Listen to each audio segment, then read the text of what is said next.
August 15th, our budding democracy suffered a major setback.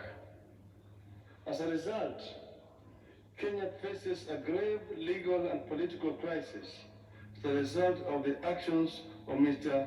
Wafula Chebukati, the chairperson of the IEBC. The Constitution and our laws are clear about how the IEBC should conduct its business. There is no more important role for the IEBC than the conduct, transmission, and tallying of the presidential election. We are painfully aware of the past political biases by the IEBC that plunged this country into its darkest chapter. The terrible memories of the aftermath of the 2007 elections are still fresh in our minds. In 2017, the Supreme Court of Kenya nullified the presidential election again because of the misconduct of the IEBC. What we saw yesterday was a travesty and a blatant disregard of the Constitution and the laws of Kenya by Mr. Chebukati and a minority of IEBC commissioners.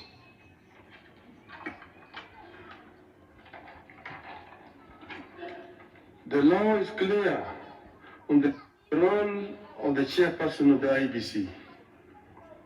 The law does not vest in the chairperson the powers of a dictator to rule the IEBC unilaterally. The IEBC is structured as a democratic institution in which decisions must be taken either by consensus or by a vote of the majority. The chairperson and a tiny minority of commissioners have no legal authority to take weighty decisions and proclaim them as the rulings of the IEBC. The law on the IEBC provides that unless a unanimous decision is reached, a decision on any matter before the Commission shall be by a majority of the members present and voting. I want to repeat. Unless a unanimous decision is reached, a decision on any matter before the Commission shall be by a majority of the members present and voting. In addition, the Court of Appeal in the Maina Kiai case ruled, and I quote again, "We reiterate, as we conclude, that there is no doubt from the architecture of the laws we have considered that the people of Kenya did not intend to vest or concentrate such sweeping and boundless powers in one individual, that is the chairperson of the appellant.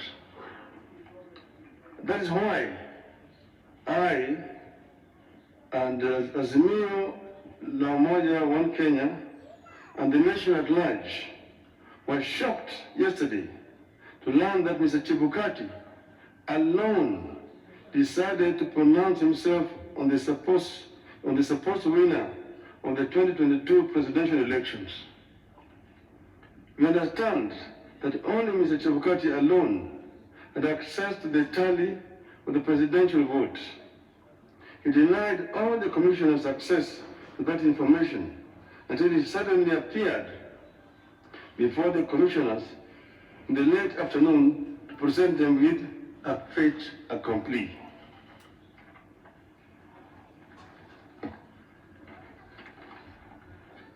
Barely 2 hours before his announcement, Mr. Chebukati called a meeting of the IEBC and revealed to them the different results he was going to announce. 4 of the 7 protested Mr. Chebukati's actions. But Mr. Chebukati, whose mind appeared made up, did not entertain any discussion of the results, precipitating a walkout by a majority of the commissioners, who promptly denounced the results at a press conference. We know what happened next.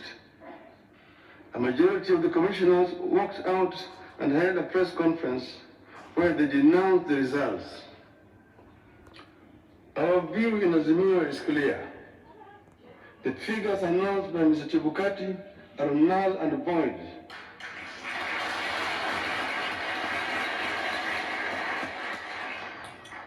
I repeat, the figures announced by Mr. Chebukati are null and void and must be quashed by a court of law. In our view, there is neither a legally and validly declared winner nor a president-elect. Mr. Chebukati's announcement purporting to announce a winner is a nullity. He acted with gross impunity and in total disregard of the Constitution and our laws. He could have plunged our country into chaos had our supporters not exercised great restraint. Such blatant acts of impunity can be a threat to the security of our country. It is not up to us to decide whether Mr. Chebukati has committed an offense. We leave that determination to the appropriate authorities. But for avoidance of doubt, I want to repeat that we totally and without reservations reject the presidential results announced yesterday by Mr. Chebukati. I want to commend our supporters for remaining calm and keeping the peace, and I urge them to continue to do so.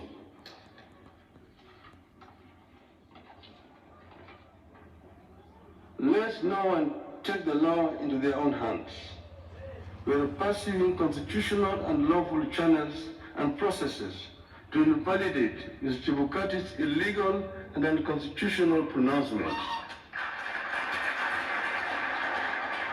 We are certain that justice will prevail.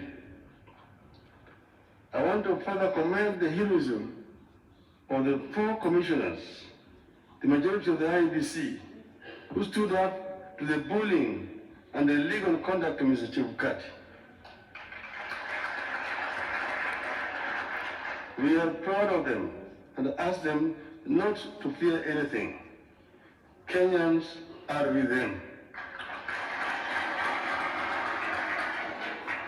Today, I do not want to fully address our strategies going forward, but suffice it to note that we will be pursuing all constitutional and legal options available to us. We will do so because we regard the many flaws in the elections and the wrongs committed by the IEBC as fatal to the process and the outcome announced by Mr. Chebukati. We urge Kenyans and the friends and partners of Kenya abroad to stand tall and be counted as we seek to advance the ideals of democracy and an open society that we have always stood for.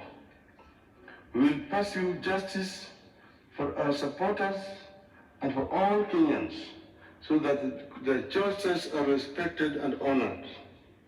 May God bless you and may God bless Kenya.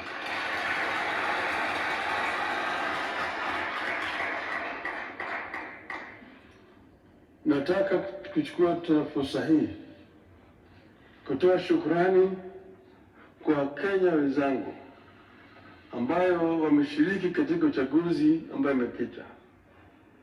Wameonyesha ujasiri, wameonyesha uzalendo na upendo kwa nchi yao. Wakenya kila mahali walijitokeza wakapiga kura kwa njia ya amani. Na sasa yale ambayo yamebaki ni tume ya uchaguzi kuhakikisha kwamba ile ndoto ya Wanakenya imeheshimiwa. Tumegundua hitilafu ambayo imefanyika katika IEBC ambayo imejaribu kutaka kukiuka yale ambayo Wakenya wenyewe walikuwa wamefanya. Tumeona yale ambayo imefanywa na ile mwenyekiti wa tume ya uchaguzi Bwana Wafula Chebukati kwa kujaribu kupindua ili uamuzi wa Kenya. Anafanya hivyo bila kushauriana na wale wenzake ambaye wako pale pamoja na yeye katika tume ya uchaguzi. Sisi wana Kenya na wana Azimio tunapenda amani, tunapenda umoja wa Kenya.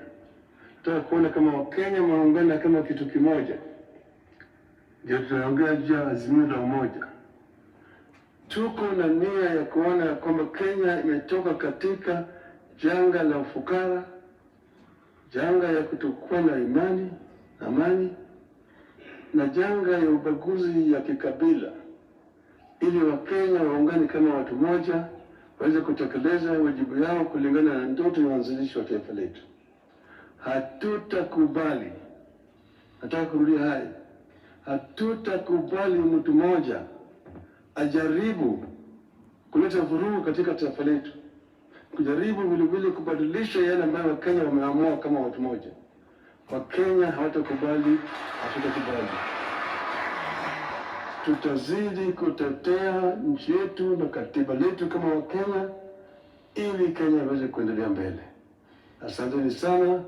Mungu ibariki Kenya, nchi yetu.